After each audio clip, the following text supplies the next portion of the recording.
Hello guys, स्वागत है आप सबों का हमारे चैनल नोबल शिक्षा में।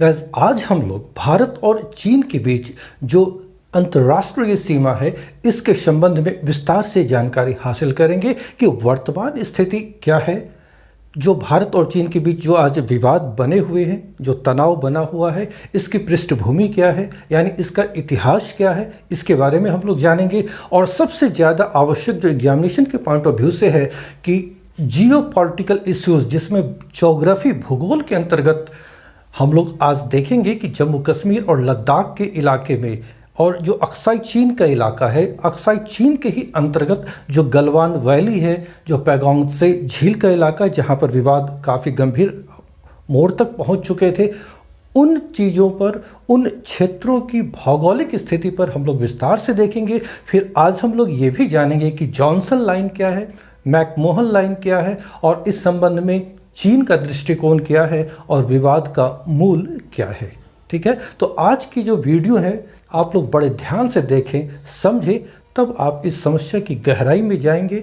और जो भी प्रश्न इसमें समसामयिक प्रश्न भी शामिल होंगे और ज्योग्राफी से संबंधित तो ढेर सारे प्रश्न तो आपको मिलना ही है यहाँ पर। ठीक है ना, तो बस ध्यान से, विस्तार से, बिल्कुल सामान्य भाषा में आप स्टोरी समझें, बोर्ड को ध्यान से देखें और जो फैक्ट्स, जो तथ्य आएंगे उसको बस ध्यान से नोट करते चले, या आप चाहें तो स्क्रीनशॉट भी लेके बाद में उसे नोट कर लें। ठीक है गाइस, तो मैं हूं राजीव और आप देख रहे हैं नोबल शिक्षा। चलिए शुरू करते हैं।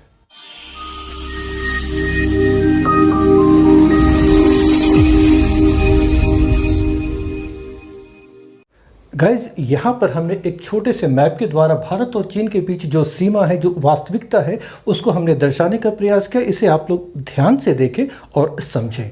ये हमारा लद्दाख का सेक्शन और लद्दाख से जुड़ा हुआ हिमाचल प्रदेश और उत्तराखंड से लगा हुआ चीन का ये इलाका है, जिसे रेड कलर से हमने यहाँ भी दर्शाया है। सिक्किम का ये नॉर्दर्न पार्ट है जो चीन के साथ सीमा साझा करती है, और ये अरुणाचल प्रदेश का उत्तरी सेक्शन है।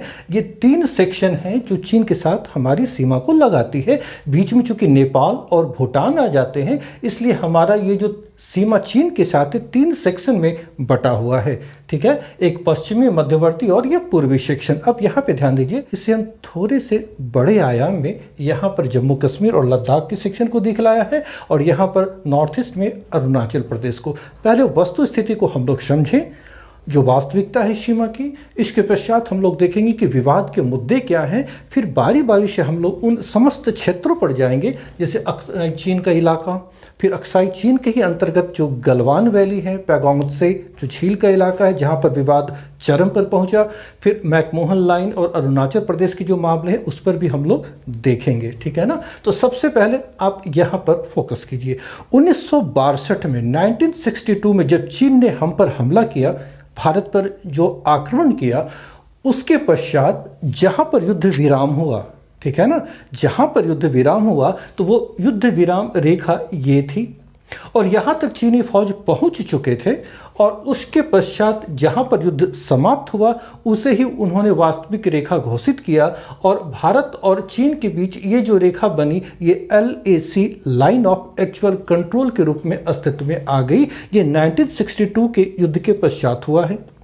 इससे पहले हम लोग ये मानते थे कि हमारा जो क्षेत्र है, जो भारतीय भू क्षेत्र है, वो जॉनसन लाइन तक है। वो जॉनसन लाइन क्या है मैं बताऊंगा। ये जो यहाँ का क्षेत्र जो मैं ड्रॉ किया हूँ, जो भारत में हम लोग भारतीय मानचित्र में ड्रॉ करते हैं, एक्चुअली ये लाइन को हम लोग भारत का क्षेत्र, यानी इस पूरे अक्साई चीन को हम अपना मानते हैं। और ये जो ड्रॉ की गई लाइन, ये जॉनसन लाइन कहलाती है। इसके बारे में इतिहास में जब बताऊंगा तो वहाँ पर विस्तार से बात होगी।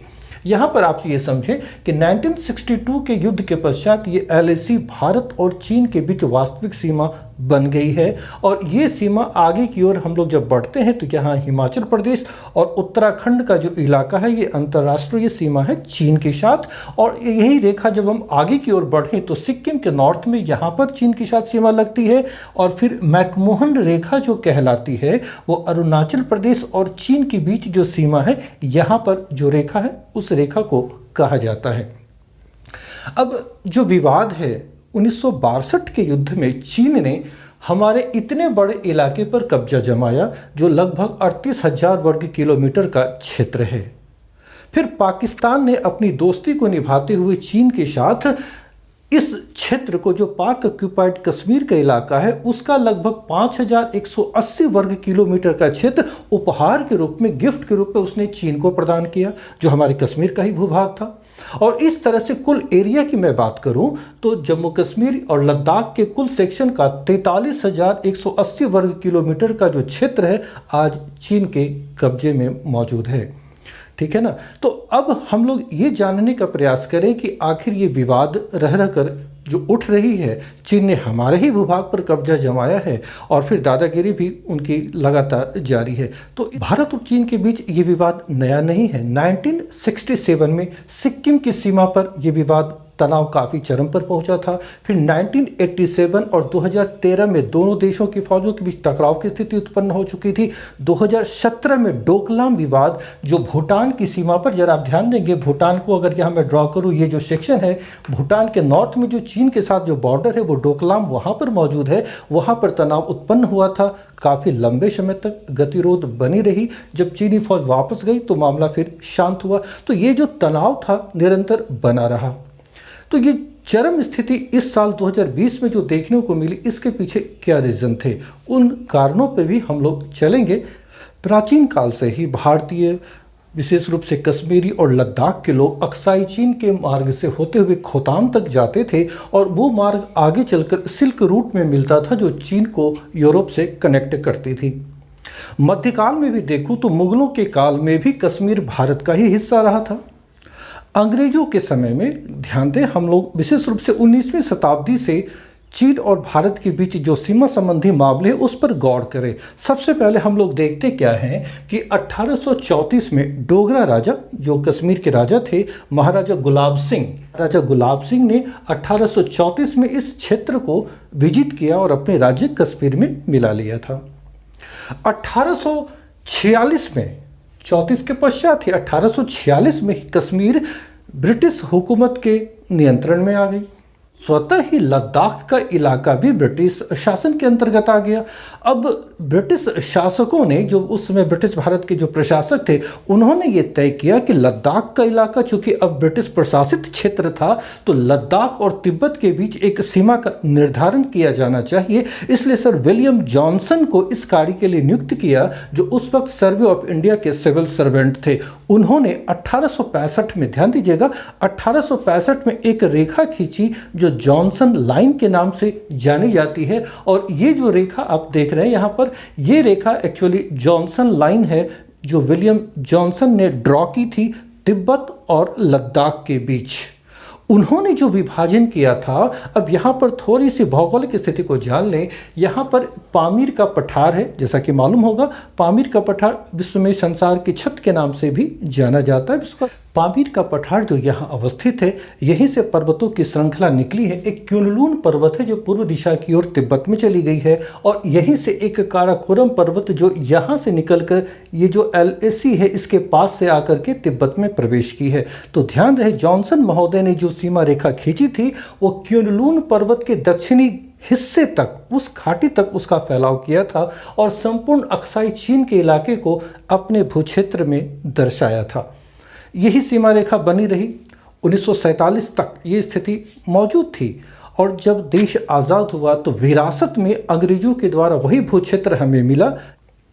1920 तक किसी भी चीनी दस्तावेज में यह उल्लेख नहीं है कि अक्साई चीन चीन का हिस्सा है, यानी वो स्वीकार कर रहे थे कि इलाका भारतीय भूक्षेत्र में शामिल है। यहाँ तक तो कोई विवाद नहीं था। एक्चुअली अक्साई चीन का जो भूभाग है वो सिंजियांग या जिंगजियांग जो चीन का प्रांत है और तिब्बत के बीच एक संपर्क मार्ग का कार्य करती थी, क्योंकि यहाँ पर क्युनलुन पर्वत ऊंचाई में विस्तृत है और इसके उत्तर दिशा में विशाल रेगिस्तानी इलाके फैले हुए हैं। इसलिए तिब्बत को सिंजियांग प्रांत से जोड़ने के लिए यहाँ पर एक मार्ग मौजूद था। विशेष रूप से ग्रीष्म काल में यहाँ पर याक का कारवां तिब्बत और सिंजियांग के बीच चला करती थी। एक शॉर्ट रूट था इन दो क्षेत्रों को मिलाने का। अब भारत सरकार यही सोच रही थी कि जहाँ तक जॉनसन लाइन है वो हमारा भूभाग है। जब कश्मीर रियासत का विलय भारत में हुआ तो कश्मीर का भूक्षेत्र जो जॉनसन लाइन तक था, तो हमने माना कि वह क्षेत्र हमारा है, यहाँ तक कोई दिक्कत नहीं थी। लेकिन 1950 के दशक में कह सकते हैं 1951 में सबसे पहले चीन ने निर्माण कार्य आरंभ किया। चाइनीज नेशनल हाईवे 219 जो सिंजियांग प्रांत को तिब्बत से मिलाती थी। इसका 179 किलोमीटर रास्ता अक्साई चीन से होकर क्रॉस करती थी। 1951 में यह मार्ग चीन ने बनाना शुरू किया था और इसका निर्माण कार्य 1957 में पूरा हो गया था। लेकिन हमें इसकी कोई जानकारी नहीं थी कि चीन ने इस क्षेत्र में सड़क मार्ग का निर्माण करवाया है।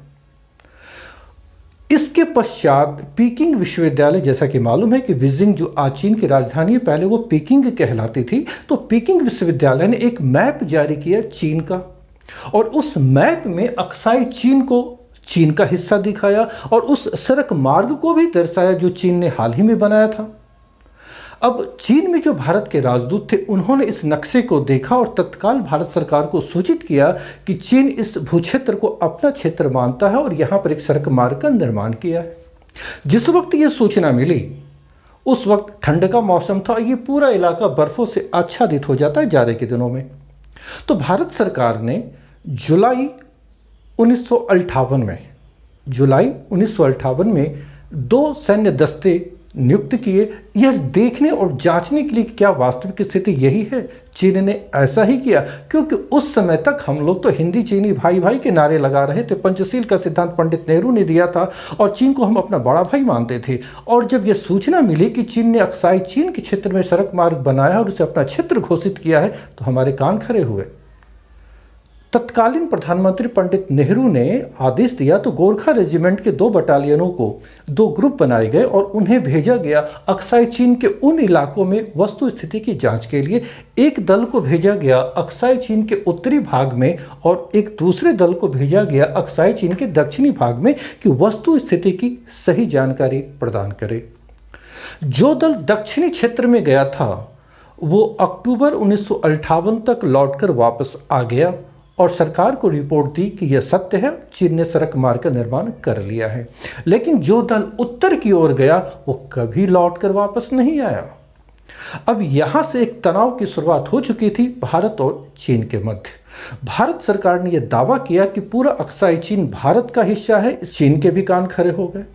उन्होंने यह दावा ठोक दिया कि यह पूरा इलाका हमारा क्षेत्र है और इस पर हम कोई समझौता नहीं कर सकते। तनाव यहीं से बढ़नी शुरू हो जाती है।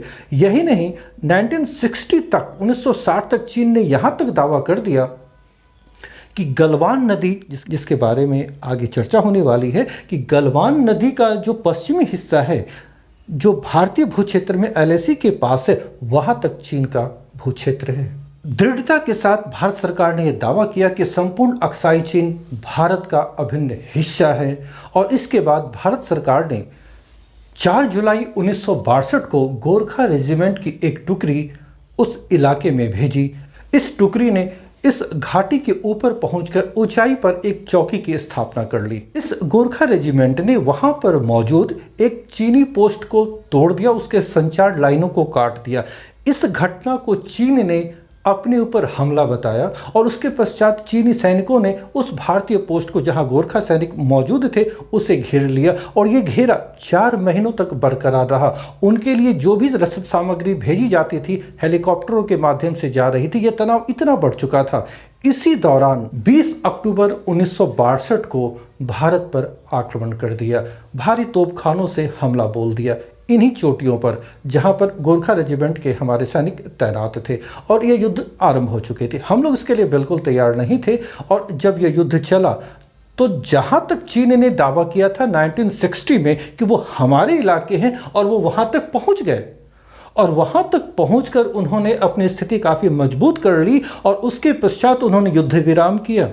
तो यहाँ पर हम लोग सिर्फ भारत का ये जो सेक्शन है यानी चीन के साथ जो हमारी सीमा का पश्चिमी क्षेत्र है उसके बारे में चर्चा मैं अभी कर रहा हूँ। तो ये LAC उसी समय से मौजूद है जहाँ पर युद्ध विराम हुआ था और चीन यहाँ से वापस नहीं लौटा और उसने ये कहा कि ये पूरा इलाका चीन का अभिन्न हिस्सा है और यहाँ पर वे आज तक डटे हुए हैं। अब हम लोग थोड़ा सा पूर्वी सेक्शन पर आते हैं अरुणाचल प्रदेश में।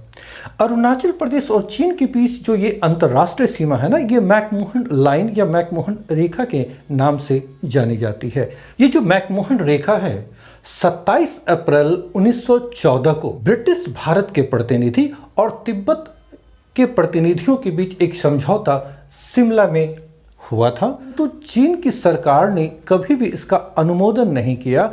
अरुणाचल प्रदेश में चीन के साथ जो हमारी सीमा है, इसे हम अंतर्राष्ट्रीय सीमा, इस मैकमोहन रेखा को मानते रहे हैं। लेकिन चीन का ये कथन है कि वो इस मैकमोहन रेखा को स्वीकार नहीं कर सकता। उनके अनुसार पूरा अरुणाचल प्रदेश का जो इलाका है वो तिब्बत का ही दक्षिणी भूभाग है। इस आधार पर संपूर्ण अरुणाचल प्रदेश चीन का है, चूंकि तिब्बत भी चीन का है। और इस क्षेत्र को यानी अरुणाचल प्रदेश को उन्होंने नेफा नाम दिया हुआ है। अरुणाचल प्रदेश को अगर हम लोग देखें तो आज़ादी से पहले North East Frontier Agency Arunachal Pradesh को पूर्व में कहा जाता था। तो भारत और चीन के बीच जो विवाद का मूल कारण है वो यही है कि चीन इस मैकमोहन रेखा को नहीं मानता है। उनके अनुसार संपूर्ण अरुणाचल प्रदेश वो चीन का भूक्षेत्र है जिस पर भारत ने कब्जा जमाया हुआ है। दूसरी ओर हम कहते हैं कि चीन ने अक्साई चीन जो हमारा इलाका है उस पर अवैध कब्जा जमाया हुआ है। पहले हम लोग एग्जामिनेशन के पॉइंट ऑफ व्यू से इसका जो ज्योग्राफिकल एस्पेक्ट्स हैं, जो ज्योग्राफी है, जो भूगोल है, वो अक्साई चीन के बारे में पहले समझ लेते हैं। फिर अक्साई चीन के पश्चात हम लोग देखेंगे गलवान नदी और गलवान घाटी को जानेंगे। फिर पैगोंग त्से झील के बारे में। अक्साई चीन का जो भौगोलिक क्षेत्र है उसके बारे में हम लोग जानकारी हासिल करते हैं। अक्साई चीन जो एक उइगर भाषा का शब्द है। उइगर जैसा कि मालूम है सिंजियांग प्रांत में उइगर एक जाति जो मुस्लिम जातियों का एक वर्ग है, मुस्लिम समुदाय का, जो चीन के अंतर्गत है। उनकी भाषा तुर्क भाषा ही है। उइगर एक्चुअली तुर्क भाषा, जो तुर्कमेनिस्तान जो मध्य एशियाई देश है उसी से संबंधित वो भाषा है। तो उइगर भाषा का ही एक शब्द है अक्साई चीन, ध्यान रखिएगा। तो उइगर में अक्साई में अक और साई ये दो शब्द जुड़े हुए हैं। अक शब्द का अर्थ होता है सफेद यानी व्हाइट, और साई शब्द का अर्थ होता है घाटी या नदी की वादी। तो यहाँ पर अक्साई का मतलब सफेद नदी की घाटी या नदी की वादी, और उइगर में ही चोवल एक वर्ड है जिसका अर्थ है वीराना अथवा रेगिस्तान, जहाँ कोई ना हो। तो चोवल जो शब्द है वो प्राचीन खोतान या खोतानी भाषा में उसके लिए एक वर्ड मिलता है चिन, जो कि उसका शॉर्ट रूप है। तो चोवल की जगह चिन शब्द का इस्तेमाल इस क्षेत्र के लोग अधिक किया करते थे। इसलिए जो इसका नामकरण हो गया वो हो गया अक्साई चिन, जिसका तात्पर्य है, इसका मीनिंग है सफेद पथरीली घाटी का रेगिस्तान। ऐसा इसलिए क्योंकि यहाँ वर्षा ना के बराबर होती है, हिमपात भी ना के बराबर होती है, पूरा निर्जन और वीरान क्षेत्र है। इसकी जो वास्तविकता है वो बस इतना ही है कि यह जो अक्साई चीन का इलाका है प्राचीन काल से ही एक मार्ग के रूप में मौजूद है, जो सिंजियांग प्रांत को तिब्बत से कनेक्ट करती थी, और भारत से कश्मीरी और लद्दाख के व्यापारी भी इसी ओर से खोतान तक जाते थे, जो मध्य एशियाई शहर था। तो इसलिए इस क्षेत्र में विशेष रूप से गर्मियों के मौसम में ही यहाँ पर आवागमन हो सकता था। सर्दियों में तो ये पूरा इलाका बर्फ से आच्छादित रहता है, आने जाने के लिए मार्ग उपलब्ध नहीं होते हैं। ठीक है, तो अब चीन की सरकार ने इस क्षेत्र पर अपना दावा मजबूत करने के लिए उन्होंने जो अर्थ निकाला वो कहते हैं कि नहीं, चीन का यह सफ़ेद रेगिस्तान है, इसलिए जो चीन शब्द वो अपने देश चीन के लिए वो लगाते हैं। तो ये चीन का दृष्टिकोण है और इस क्षेत्र पर वो अपना दावा करते हैं। अक्साई चीन का जो भौगोलिक मापदंड है उसे आप यहाँ पर देखें। ये जो पूरा पठार है एक्चुअली तिब्बत के पठार का ही एक भाग है, उसी का एक हिस्सा है। और इसकी जो ऊंचाई है ना, जो औसत ऊंचाई है करीब 5000 मीटर पर है। ये पूरा डिफरेंट ऊंचाई है, अलग अलग ऊंचाई है, लेकिन एक औसत ऊंचाई है 5000 मीटर अक्साई चीन के क्षेत्र का। यहाँ पर पूरी बात मैंने यहाँ पे लिख दी है ताकि आप स्क्रीनशॉट भी ले सकते हैं और या तो उसे लिख भी सकते हो। अब यहाँ पर ध्यान रखना, ये जो पूरा क्षेत्रफल है वो 42,685 वर्ग किलोमीटर का क्षेत्र है संपूर्ण अक्साई चीन का। तो भौगोलिक स्थिति में यहाँ पर जैसा कि मैंने बताया कि यहाँ पर क्युनलुन पर्वत है जो पामीर ग्रंथि से आगे तिब्बत की ओर चली गई है, और यहीं पर काराकोरम रेंज है जो काराकोरम पर्वत है इस क्षेत्र से आगे की ओर तिब्बत की ओर चली गई है। यानी क्युनलुन पर्वत से लेकर काराकोरम पर्वत के बीच का ये जो भू क्षेत्र है ना, यही प्राकृतिक रूप से अक्साई चीन का इलाका है। ठीक है, इसे खारा मैदान सलाइन फील्ड भी कहा जाता है। ये सब अब एग्जामिनेशन के पॉइंट ऑफ व्यू से याद रखेंगे। ये पूरा उजाड़ और निर्जन क्षेत्र है, जैसा कि मैंने पहले बताया। तो ये जो अक्साई चीन है, इस पर चीन ने जो नियंत्रण किया हुआ है, उसका मकसद सिर्फ यही है कि ये जो मार्ग है, जो क्षेत्र है, वो चीन इस पर अपना दावा करता है और इसलिए वो इस क्षेत्र को कभी भी स्वीकार नहीं करता कि भारतीय भूभाग है।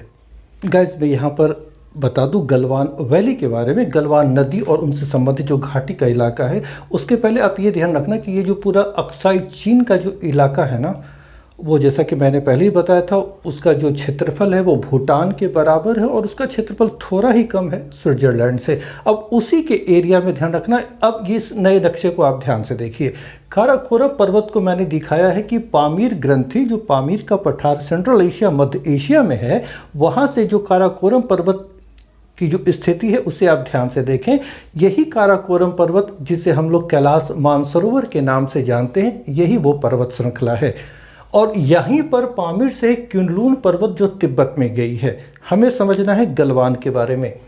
अब गलवान एक नदी का नाम है जो इसी अक्साई चीन के इलाके से निकलती है, जो काराकोरम पर्वत का जो पूर्वी भाग है। ध्यान से आप बोर्ड की ओर देखें, यहाँ पर नदी का उद्गम है और ये नदी पूरी तरह काराकोरम रेंज को काटकर आगे की ओर बढ़ती है। ये पूर्व दिशा और ये पश्चिम दिशा किसका है? काराकोरम पर्वत का। और इस नदी की जो घाटी है ना, ये बिल्कुल यूं काटती है, लगभग उत्तर दक्षिण पूर्व पश्चिम का ये जो डायरेक्शन इस तरह से वो काटती है। 48 किलोमीटर इस पर्वत की चौड़ाई है। यहाँ पर 48 किलोमीटर जो काराकोरम पर्वत है, उस चौड़ाई को वो कट करती हुई, काटती हुई निकलती है और इस क्षेत्र में प्रवेश करती है जो काराकोरम का पश्चिमी क्षेत्र है।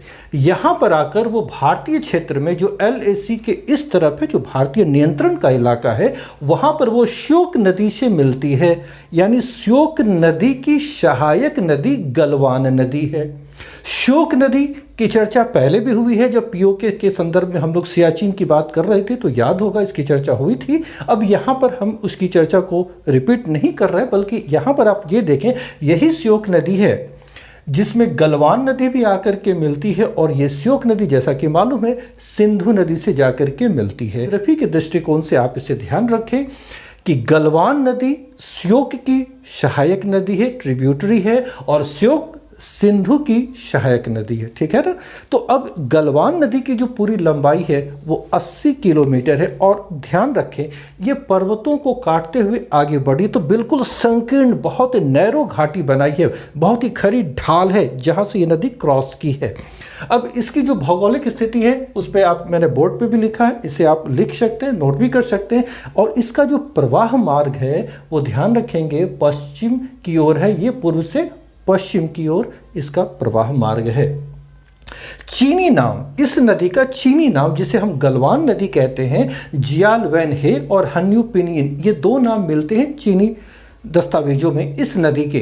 अब ये गलवान नदी है, इसका ये नामकरण हमने कैसे दिया? तो ये जनाब गुलाम रसूल गलवान थे, जो 1899 में एक ब्रिटिश अभियान दल के सदस्य थे। इन्होंने ही सबसे पहले गलवान नदी और उसके मार्ग का पता लगाया था, सबसे पहले इन्होंने ही। तो इन्हीं के नाम पर इस नदी का नामकरण गलवान नदी और इस क्षेत्र को गलवान घाटी कहा जाता है। मैंने पहले ही बताया था कि यही वो क्षेत्र है जहां पर विवाद उत्पन्न हुआ था और इसके पश्चात चीन ने हम पर अक्टूबर 1962 में हमला किया था। तो गलवान नदी से संबंधित ये विवाद थे और इस विवाद की उत्पत्ति पुनः इस बार जो हुई है वो 15-16 जून की मध्य रात्रि को, जिसमें क्लैश हुआ था, इसके बारे में चर्चा हो चुकी है, जिसमें हमारे सैनिक भी शहीद हुए, उनकी तरफ से भी बहुत लोग सैनिक मारे गए, लेकिन उन्होंने इसे स्वीकार नहीं किया है। तो ये है गलवान नदी घाटी और गलवान नदी से संबंधित फैक्ट्स। अब हम लोग देखते हैं पैगोंग त्से। त्से का मतलब झील है, यानी पैगोंग झील का क्या वास्तविकता है, उसकी जो भौगोलिक स्थिति है, उसको पुनः मैप के माध्यम से हम लोग समझने का प्रयास करते हैं। गाइज, अब हम लोग पैगोंग उत्सव के बारे में जानते हैं, पैगोंग झील के बारे में। जैसा कि मालूम है कि इस झील के एरिया में भारत और चीन की सेनाओं के बीच भी तनाव चरम पर मौजूद है। इस क्षेत्र में फिंगर के नाम से 8 फिंगर जो कहे जाते हैं, पहले इसकी भौगोलिक स्थिति को हम लोग समझ लेते हैं, फिर इसके बारे में बताएंगे कि क्या स्थिति है। तो इस क्षेत्र में आप ये देखें कि ये पैगोंग त्सो झील का इलाका है। ये झील टोटल लंबाई इसकी 134 किलोमीटर है, 134 किलोमीटर की इसकी लंबाई है, जो हमारे यहाँ हमारे क्षेत्र यानी लद्दाख के क्षेत्र से लेकर ये तिब्बत के इलाके तक फैली हुई है। और इसका मात्र 45 किलोमीटर 45 किलोमीटर का जो इलाका है, जो क्षेत्र है, हमारे नियंत्रण में है, जो लेह डिस्ट्रिक्ट लद्दाख में मौजूद है। जो शेष लेक का जो हिस्सा है वो चीन के नियंत्रण में मौजूद है। ठीक है, तो इसकी थोड़ी सी भौगोलिक जानकारी आप यहाँ पर मैंने बोर्ड पे लिख दिया है, इसे आप नोट भी कर सकते हैं। तो पहले अर्थ की ओर हम लोग ध्यान दें तो पैगोंग उत्सो, दो वर्ड आए हैं पैगोंग और उत्सो। जो लद्दाखी सरकार की जो वेबसाइट है ना, तो उस पर इसका जो अर्थ बताया गया है कि हाई ग्रासलैंड लेक इसे कहा गया है। ठीक है, फिर लद्दाखी भाषा में पैगोंग का मतलब होता है समतल यानी प्लेन, और तिब्बती भाषा में उत्सो का अर्थ होता है झील। तो समतल झील, एक्चुअली ये जो पोजीशन है, जो अक्साई चीन के अंतर्गत, इसे मैंने यहाँ पर दिखलाया है जहाँ पर ये झील मौजूद है, वो जो स्थिति है वो उसे आप ध्यान से देखें। झील के जो पास का इलाका है, यहाँ पर हमने जो ये इलाका ड्रॉ किया है, इसी को समझाने के लिए कि यहाँ पर थोड़ा सा एक प्लेन समतल इलाके मौजूद हैं, और इसके थोड़ी सी आगे दूरी पर एक पर्वतीय रेंज, ये काराकोरम का ही हिस्सा है, उसी का एक दायरा है जो सिरजप रेंज के नाम से जाना जाता है। और इसी की तलहटी से इस झील के बीच में एक प्लेन का एरिया है, एक समतल क्षेत्र है जिसको सिरजप प्लेन कहा जाता है। इसी सिरजप प्लेन में पत्थरों का आवरण नुकीले रूप में झील की ओर निकली हुई है कई स्थानों पर, जिसे फिंगर नाम दिया गया। जैसे फिंगर निकली हुई होती है, उसी प्रकार ये नुकीली आकृति झील की ओर निकली हुई है, जिसे फिंगर नाम दिया गया है। और ऐसे कुल 8 फिंगर यहाँ मैंने ड्रॉ किया है, आप देखें 8 फिंगरों का उल्लेख मिलता है। और विवाद का जो मूल कारण है वो यहाँ पर यह है कि वर्तमान में LAC को चीन ने यहाँ पर आकर रोक दिया है, वो यहाँ तक वे पहुँच चुके हैं। अब तक ये बात होती थी कि हमारा जो चौकी था ना, वो फिंगर 4 तक तो मौजूद था, हमारे सैनिक जो यहाँ पर तैनात थे फिंगर 8 तक मुआयना करने के लिए जाते थे, क्योंकि माना जाता था कि हमारा जो दायरा है, हमारा जो इलाका है, वो फिंगर 8 तक है। इसलिए यहाँ पर जो फौजी दल थे वो अक्सर वहाँ पर निगरानी के लिए जाया करते थे, क्योंकि ये नो मैंस लैंड का इलाका था। क्योंकि हमेशा एक मान्यता रहती है कि जो भी अंतर्राष्ट्रीय सीमा है वहाँ दोनों ओर नो मैंस लैंड के एरिया होते हैं, दोनों तरफ के सैनिक वहाँ पर निगरानी के लिए आते जाते रहते। तो यहाँ पर वैसे कोई सीमा का निर्धारण नहीं किया गया है, बस एक फिंगर के रूप में ये चीज़ें मौजूद थी। तो भारतीय सैनिक गश्ती दल फिंगर 8 तक जाते थे। ध्यान रहे, फिंगर 4 से फिंगर 4 के बाद जो यहाँ से जो डिस्टेंस है ना, ये टोटल 8 किलोमीटर का इलाका है। भारतीय फौजी वहाँ तक जाती थी और लौट कर ये फिंगर 4 तक आ जाती थी। ये बेस कैंप एक तरह से था हमारा, और यहाँ पर सिर्फ वो गश्ती दल जाते थे, लौट के आते थे। चीनी गश्ती दल भी कभी कभार आ जाया करते थे, जो अक्सर हम लोग सुनते थे कि चीनी सैनिकों ने अतिक्रमण किया, तो वो यही होता था, हमारे क्षेत्र तक वो आ जाते थे। अब यहाँ पर वस्तु स्थिति को आप ध्यान से समझें। यह विवाद का जो कारण है कि वर्तमान में हमारे फौज वहाँ पर पूरी तरह तैनात नहीं थे। चीन ने फिंगर 5 तक के इलाके पर कब्जा जमाया और यहाँ तक आकर वो बंकर खोद लिया, निगरानी तंत्र को विकसित कर लिया और अपनी मजबूत उपस्थिति यहाँ पर आज के डेट में दर्ज करा ली है। तो विवाद यही है कि हम कहते हैं कि हमारा क्षेत्र फिंगर 8 तक है, लेकिन वो कहता है, उसका जो कहना है कि भारत का इलाका फिंगर 2 से क्रॉस करता है। ध्यान रहे, उनके अनुसार फिंगर 2 के पास से भारतीय भूक्षेत्र है, यानी फिंगर 2 तक वो दावा करता है। हम कहते हैं फिंगर 8 तक। अब यही विवाद है जो सुलझ नहीं रहा है, लगातार बैठ के जारी है। अब इन तानातानी के बीच जो भौगोलिक स्थिति पैगोंग उत्से झील का है, इसके बारे में हम लोग जानकारी ले ले। जो परीक्षा एग्जामिनेशन के पॉइंट ऑफ व्यू से जो फैक्ट्स हैं ज्योग्राफिकल, इस पर हम लोग ध्यान देते हैं। तो ध्यान रखें, जो लद्दाखी वेबसाइट है लद्दाख की सरकार का, उस पर इसे हाई ग्रासलैंड लेक कहा गया है इस पैगोंग से झील के बारे में, ठीक है ना। फिर लद्दाखी भाषा में पैगोंग का अर्थ होता है समतल यानी प्लेन, और तिब्बती भाषा में उत्सो का अर्थ होता है झील यानी समतल झील का इलाका पैगोंग उत्सो हुआ।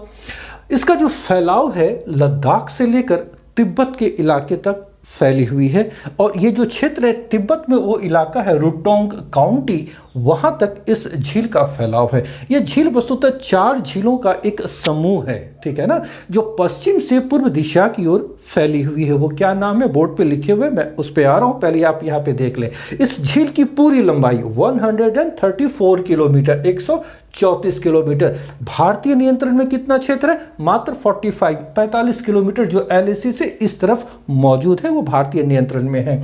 इसका जो पूरा एरिया है ना, एग्जैक्ट 699.3 स्क्वायर किलोमीटर कह सकते हैं, 700 वर्ग किलोमीटर इसका कुल एरिया। और ऊंचाई, जिस ऊंचाई पर यह झील मौजूद है समुद्र तल से, इसकी ऊंचाई 4225 मीटर पर है। काफी ऊंचाई पर यह झील मौजूद है। इसकी जो सर्वाधिक चौड़ाई है वो एक स्थान पर 5 किलोमीटर, वो सबसे अधिक चौड़ाई वाला स्थान है इस पैगोंग उत्से झील का। और इसकी जो गहराई है ना, वो अधिकतम 100 मीटर तक, यानी 330 फीट तक ये गहरी है। झील अच्छी खासी गहरी है। अब ध्यान रखना कि भारतीय भूभाग में, भारतीय क्षेत्र में झील का जो पार्ट है वो पैगोंग उत्सो कहलाती है। तो पैगोंग उत्सो सिर्फ यही नहीं, बल्कि यहाँ भी जो एलएसी के पास है वो भी कहलाती है। इसका जो मुख्य भाग जो तिब्बत में मौजूद है उसे त्सो-न्याक कहा जाता है। 4 नाम हैं इसके, जो मैं आ रहा हूं क्रम से। तो सबसे पश्चिम का क्षेत्र जो लेका हुआ पैगोंग उत्सो, जो भारतीय और चीनी सेनाओं के बीच और एलएसी पे मौजूद हैं। उसके पश्चात जो मुख्य भाग तिब्बत में है त्सो-न्याक है। उसके आगे 2 छोटी छोटी झीलें और हैं जिसका नाम है रम उत्सो और न्याक उत्सो। तो क्रम हो गया पश्चिम से पूर्व की ओर, पैगोंग उत्सो, त्सो-न्याक, रम उत्सो, न्याक उत्सो, ठीक है ना। तो अब इस चारों को अगर मिला दिया जाए, इन चारों को अगर मिला दिया जाए तो इसका जो एक सामूहिक नाम है तिब्बती भाषा में, तो त्सोमो न्यांगलाह रिंगपो, त्सोमो न्यांगलाह रिंगपो इस झील का नाम है तिब्बती भाषा में। और उसी झील का एक पार्ट है जो हमारे इलाके में है, पैगोंग उत्सो। तो ये भौगोलिक सत्य है, ये भौगोलिक तथ्य हैं। अब यहीं पर विवाद है इस झील को लेकर। ये झील एक आकर्षण का केंद्र रहा है, बहुत ही आकर्षण का केंद्र है। आज लद्दाख में जो भी पर्यटक आते हैं वो बिना इस झील का दर्शन किए वहां से वापस नहीं लौटना चाहते। इसके कारण क्या है? ये बेहद आकर्षक झील है और अपने रंग परिवर्तन के लिए ये जाना जाता है। ये बेहद नीला झील अक्सर दिखाई देती है, इसके पश्चात ये ग्रीन यानी हरा, और उसके बाद ये लाल में परिवर्तित हो जाता है। इस झील को फेमस बनाया एक बहुत ही प्रसिद्ध फिल्म जो आमिर खान की फिल्म आई थी, 3 इडियट्स। उसमें आपने देखा हो लास्ट का जो सीन है, जो आमिर खान से मिलने के लिए एक दुल्हन के वेश में करीना कपूर जाती है स्कूटी लेकर, तो वहां पर जो ब्लू कलर का एक झील जो पास में दिखाई देता है, लोगों को लगता है शायद ये लेंस का कमाल हो, इतना खूबसूरत वो ब्लू कलर है। एक्चुअली कोई लेंस का कमाल नहीं है, वो उसकी वास्तविकता है इस झील की, और वो इसी झील का फिल्मांकन उस फिल्म में किया गया है, ध्यान रखें। और ये पर्यटकों के आकर्षण का एक बहुत बड़ा केंद्र आज के डेट में बन चुका है। इस लेक तक पहुंचने के लिए जो हमारे क्षेत्र में सबसे अंतिम गांव है ना, उस गांव का नाम है स्पैंगमिक, जो यहाँ पर अगर कहें लेक के पास है तो वो गांव मैं यहाँ पे लिख दे रहा हूँ, स्पैंगमिक, ठीक है। अब इसकी जरूरत नहीं है, आप लोगों ने इसे लिख लिया होगा। अब यहां पे ध्यान देखिए,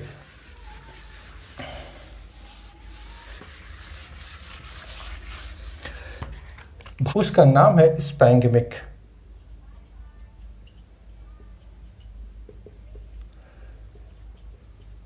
स्पैंगमिक ये अंतिम गांव है जहां पर्यटक लोग जाते हैं और वहां से उस झील तक जाने की अनुमति दी जाती है, ठीक है। इस वर्ष 5 और 6 मई को फिंगर फोर्ड के पास ही भारतीय और चीनी फौजों के बीच, करीब 250 फौजों के बीच आमने सामने टकरार हो चुकी थी, झड़प।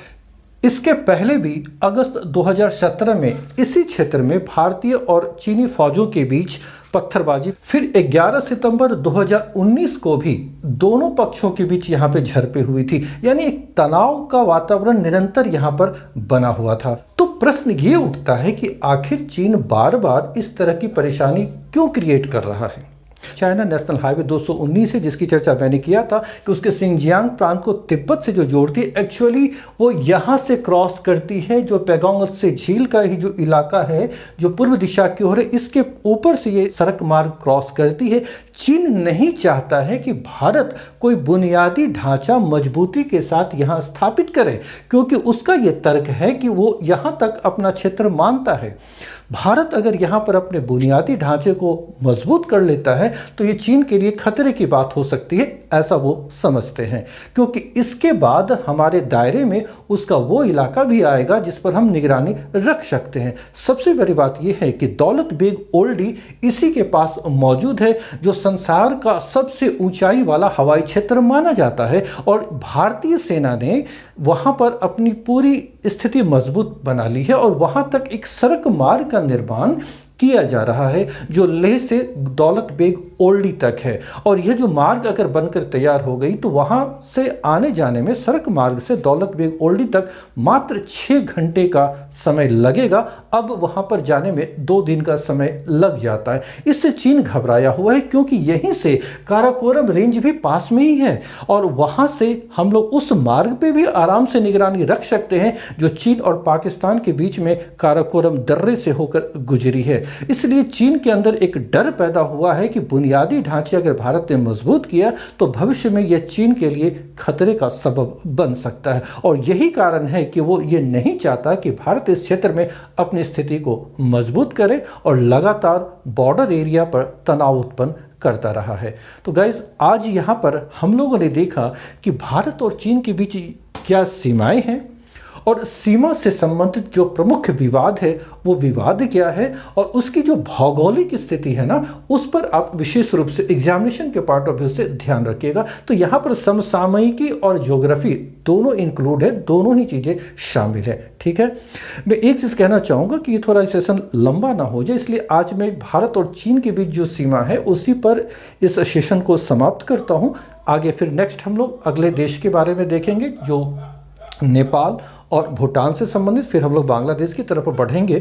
तो यहाँ पर गाइज मैं आप लोगों से कहना चाहूँगा, अगर ये वीडियोस आपको पसंद आते हों तो कृपया कर आप लाइक अवश्य करें, और जो नए हैं वो सब्सक्राइब अवश्य करें, ताकि जैसे ही मैं कोई नया वीडियो लाऊं वो तुरंत आपको पता चले कि ये वीडियो सर का अब आ चुका है। ठीक है ना, तो सब्सक्राइब अवश्य करें, और अगर पसंद आए तो लाइक भी करें। अगर आप कुछ कहना चाहते हैं, पूछना चाहते हैं, तो काइंडली आप कमेंट बॉक्स में कमेंट भी करें। Okay, thank you.